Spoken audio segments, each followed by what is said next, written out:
Thank you for coming to the remote patient monitoring pilot for home and community-based services providers and beneficiary grants pre-application meeting. Once again, we just ask for you, if possible, to leave your name and your business organization in the chat. Also, just to let you know, as you can see, that this meeting is being recorded. And after this meeting, there will be a question and answering session. Even if you have questions during the application meeting, please, you can also leave it in the chat. So this time, we're going to turn it over to the hands now of the grant administrator, Jordan Kisler. Thanks, Brian, and thanks everyone for joining and your interest in this grant opportunity. As Brian said, if you can input your name and organization into the chat, that would be very helpful to us. So I will just start going through the slide deck that we have. So Brian, next slide. So the RPM pilot for home and community-based service providers and beneficiaries grant is funded by the Federal American Rescue Plan Act, ARPA.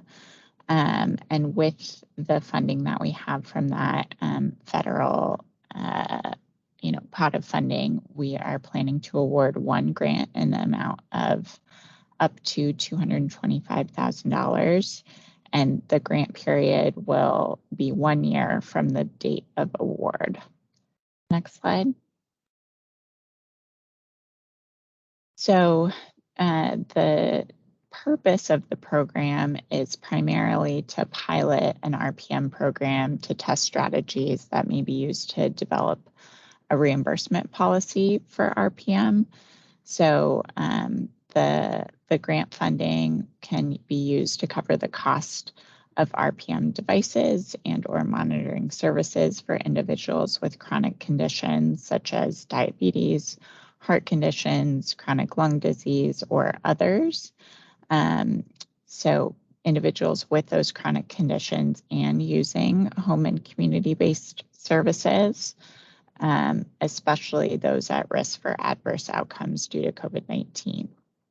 And in addition to piloting the RPM program, we also are asking the grantee to submit a written report by the end of the grant period describing some specific recommendations for a reimbursement policy for RPM within DC Medicaid.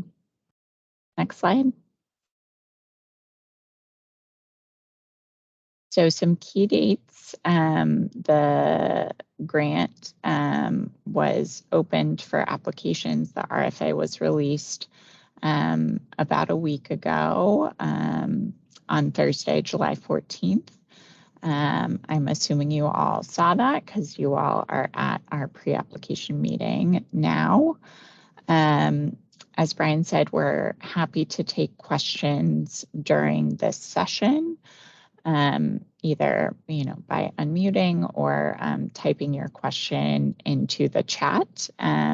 But we will also accept additional written questions until next Monday, August 1st. And those need to be submitted to Brian at his email address listed on the slide. Next slide. So once we receive the written questions, sorry, is someone trying to ask a question? Okay. Once we receive the written questions by next Monday, the 1st, we will post written responses by the following Monday, August 8th, so that everyone has access to those answers. And then the most important deadline is when the applications are due, which is Monday, August 15th by 4 p.m. And again, the applications need to be submitted to Brian at the email address listed there and also in the RFA. And we anticipate that we can award this grant by the end of September. And then, as we said, the grant will start from the award date and last for 1 year from that date. Next slide. So to be able to apply for the grant and be deemed a qualified organization, you have to have the authority to enter into an agreement with us and be in compliance with all DC laws and regulations. Specific to this grant opportunity, applicants must have a demonstrated record of implementing patient-facing digital health solutions in different environments, including home and community-based settings.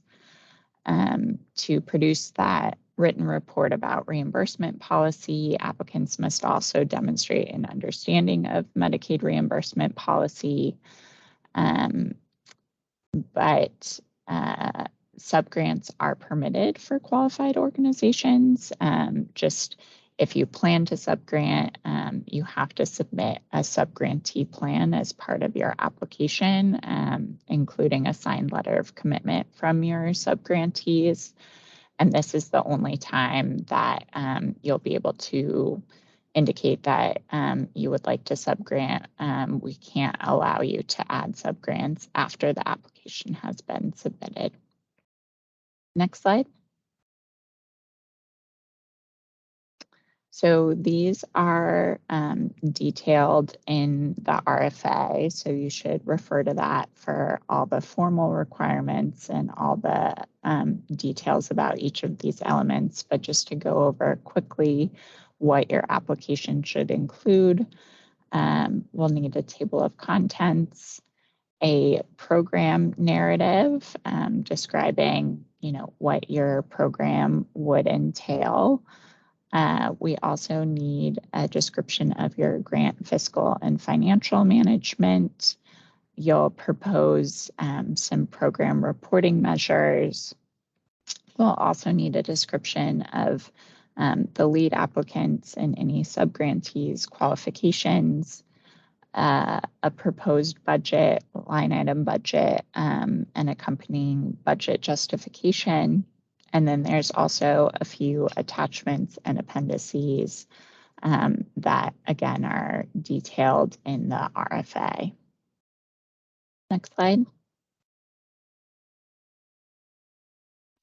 So once we receive applications, we're going to convene a technical expert panel, and they will review each application according to these 4 criteria and apply scores to each application received, assign scores. So the first is just, organizational structure and project leadership. That's worth a total of 15 points. The second criteria and biggest, most important aspects of the application are your actual process plans, operational readiness, and capacity. So, relating to the actual program you propose. The third criteria is specific to Medicaid reimbursement policy knowledge. And then the final criteria is just the demonstration of fiscal management and any proposed sustainability for the program. Next slide. So like Brian said, we're happy to answer questions now by unmuting or typing your question into the chat.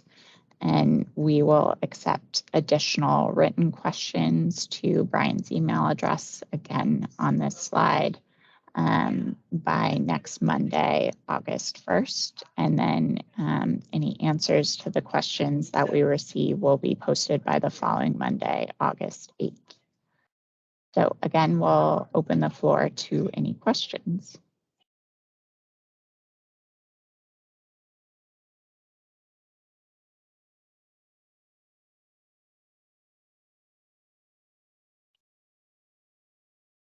Hey, theirs is Ari and his area carrier X. I just want to confirm if chat's enabled because I'm not able to send a chat in this meeting.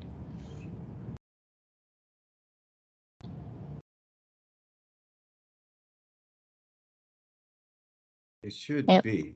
Oh, yeah, it looks like other people have submitted their name and organization. I'm not Okay. sure why you're not able to. That's yeah, the chat button isn't enabled. Okay. Worst case, I'll shoot an email over. Okay.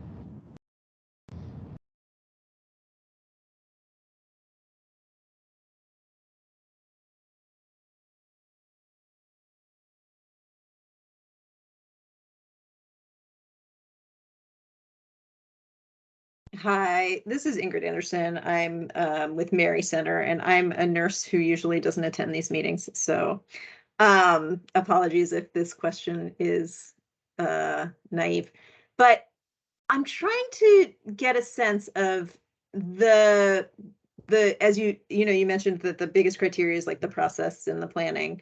And this it seems that this project is kind of a combination of a clinical component of actually like doing remote patient monitoring, but then also learning how to like the systems to reimburse for remote patient monitoring. So when you're talking about the process and planning, is the emphasis on the clinical component or is the emphasis on the reimbursement component? I think as demonstrated in, kind of the weight of each of the criteria, I think the biggest aspect of the grant is to actually pilot an RPM program. And as you classified it, kind of the clinical component, but we would also like the grantee to inform the agency on potential reimbursement strategies. So, as you kind of, the grantee kind of calculates or collects kind of cost data, how much it is costing you all to actually implement RPM, proposing how it could be reimbursed for if it's on, a fee for service basis or somehow bundled into, a value-based payment or other kinds of services. The agency is just, looking to the grantee to understand better if we wanted to fund RPM in the future, not using grant funds, how the agency might go about doing that. Thank you. That's very helpful. I think a follow-up question for me would be, and you touched on it a little bit, what's the long-term vision? And would you envision managed care organizations playing a role in this, or is it something that Medicaid would like to handle in-house?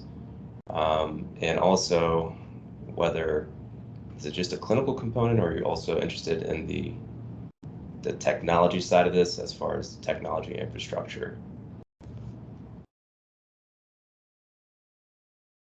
I think we are most interested in the clinical side of it.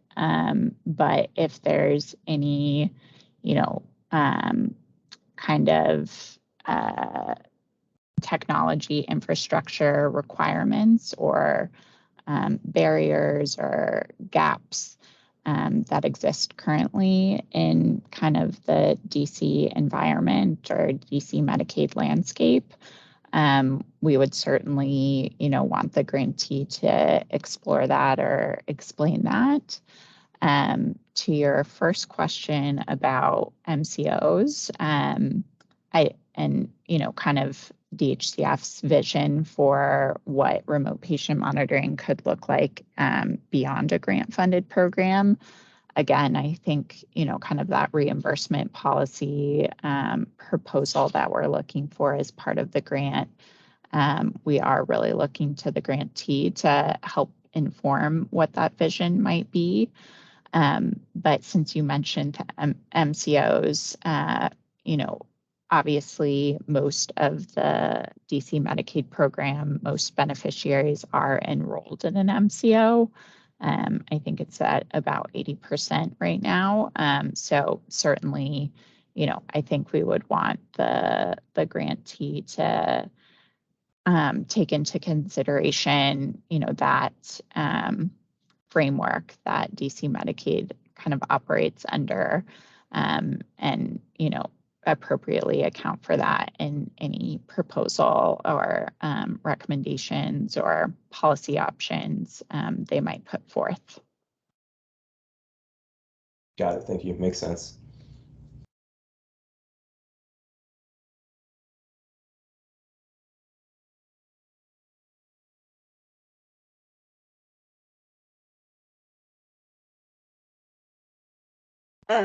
You kind of in the third slide mentioned the various about chronic conditions, and you mentioned various chronic conditions. Are you looking for organizations that are going to address several chronic conditions, or if we were only to be looking at, say, blood pressure monitoring, or only looking at monitoring for diabetes, would that be considered as well?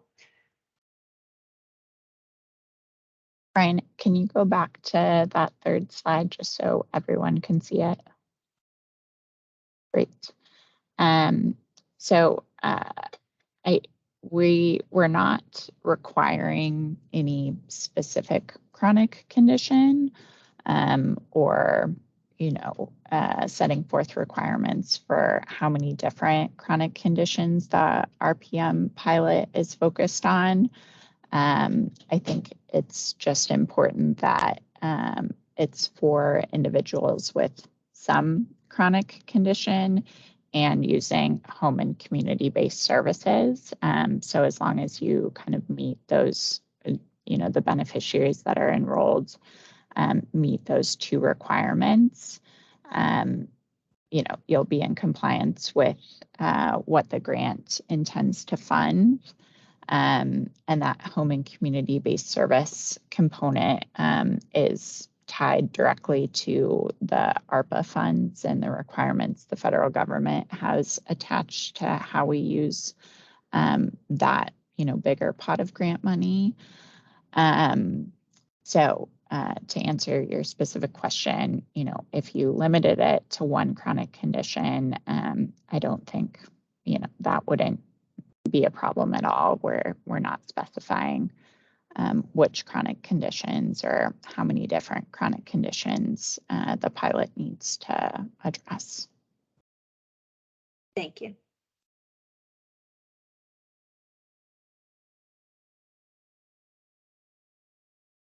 Hello, good morning. My name is Elisa at HSC. I had a question in reference to population to target. We are pediatric focused and just wondered if the grant more so lends to an adult population versus pediatric, or would pediatric also just be fine as well? We certainly are not limiting it to adult or pediatric populations. It is the only limiting factor, I think, is, as we just discussed, the chronic condition and using those home and community-based services.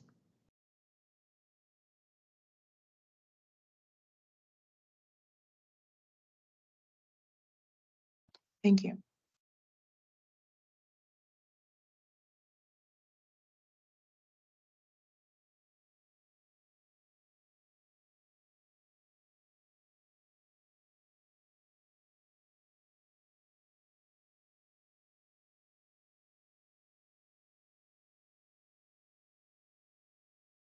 And I apologize because I haven't read the RFP in detail, but do you define remote patient monitoring in the RFP, or is that kind of open to interpretation as well? Like, for instance, does it have to be like that there's somebody actually like monitoring the data more continuously, or just sending data through the EMR? Would that be considered remote patient monitoring? I don't know if that question makes sense.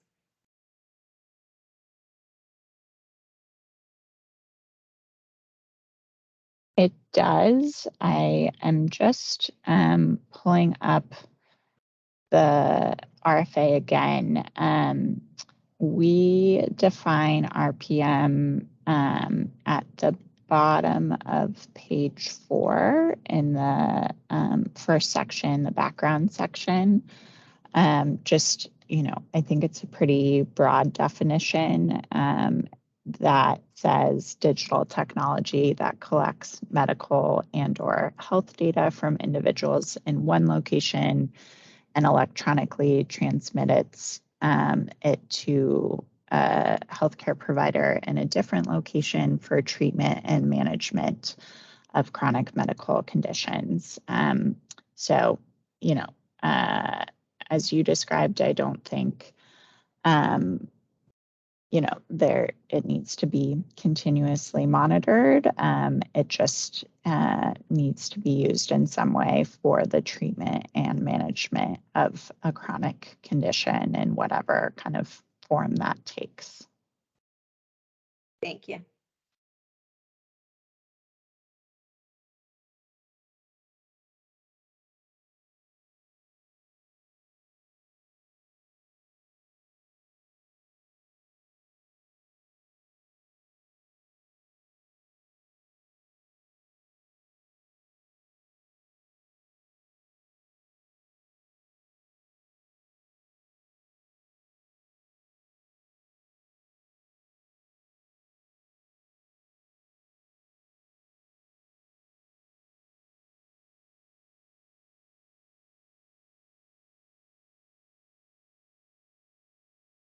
And will there just be one award, or are there several? There's just one award up to $225,000. Thank you.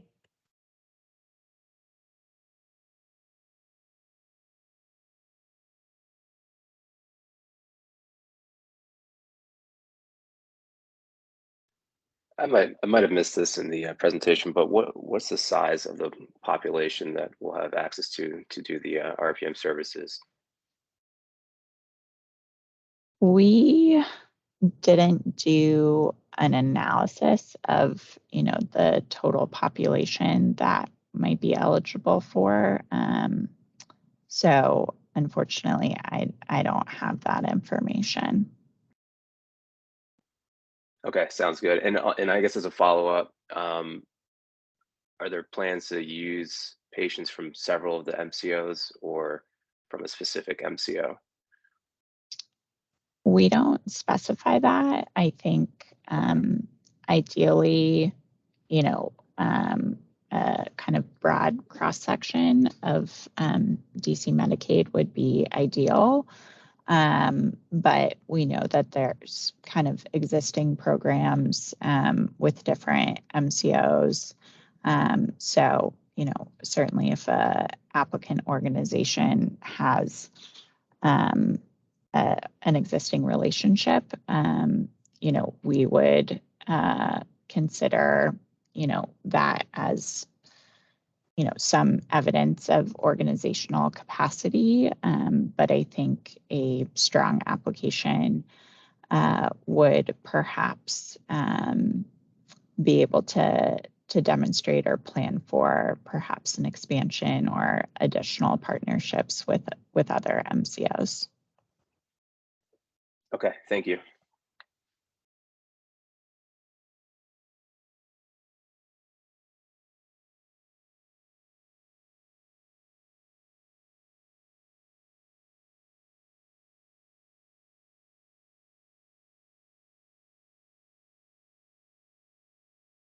Any other questions?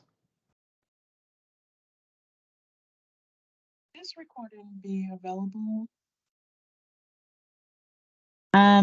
We will try to make it available.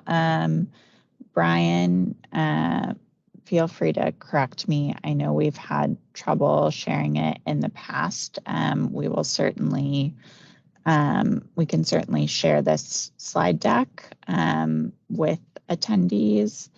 Brian, I'm not sure if you can capture everyone's email address when they've logged into this.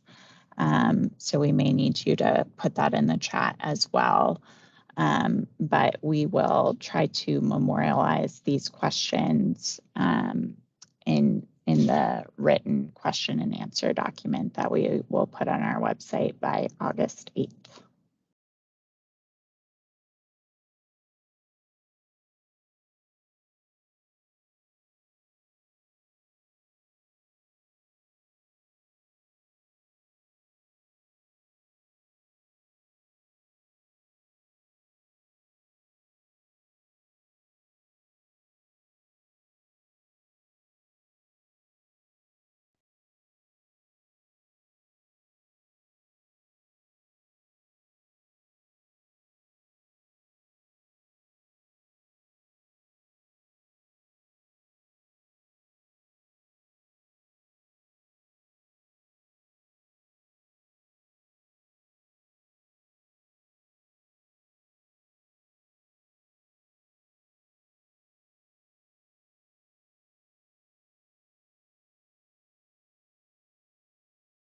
And I see several people have put their email address in the chat. So thank you for doing that. Brian will certainly capture that and send you at least this slide deck following this meeting.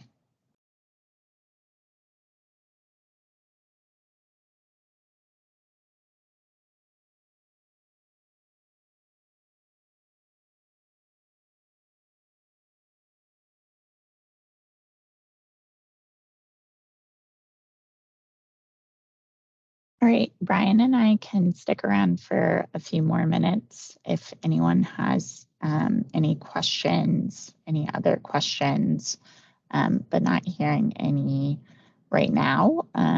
We will probably go ahead and conclude this session in the next couple of minutes.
All right, I think Brian and I are gonna drop off.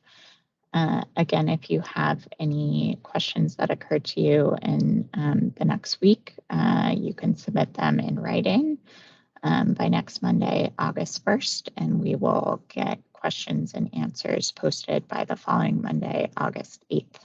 Thanks, everyone. Thanks, Jordan. Sorry, I had just a quick question. I wanted to know, as far as providers or potential providers, I know you may have covered it, but I kind of hopped in after the second slide or something like that. Are home care organization or home care agencies, able to, apply for this grant, or it's kind of like the scope is more so MCOs? Just wanted to make sure. Brian, can you go back to the qualified organization slide? I know you highlighted, sorry about that.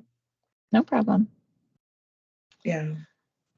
So, these are the only requirements that we have. We don't limit it to MCOs or like a specific type of organization.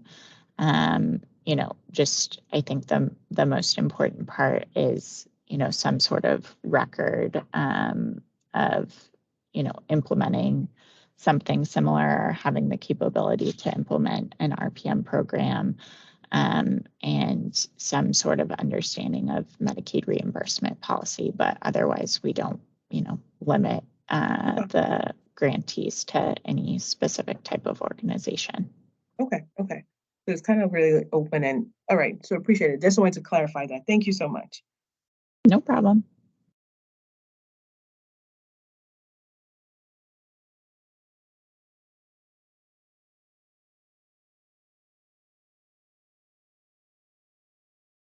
All right. One last call for questions. Otherwise, Brian and I will drop off.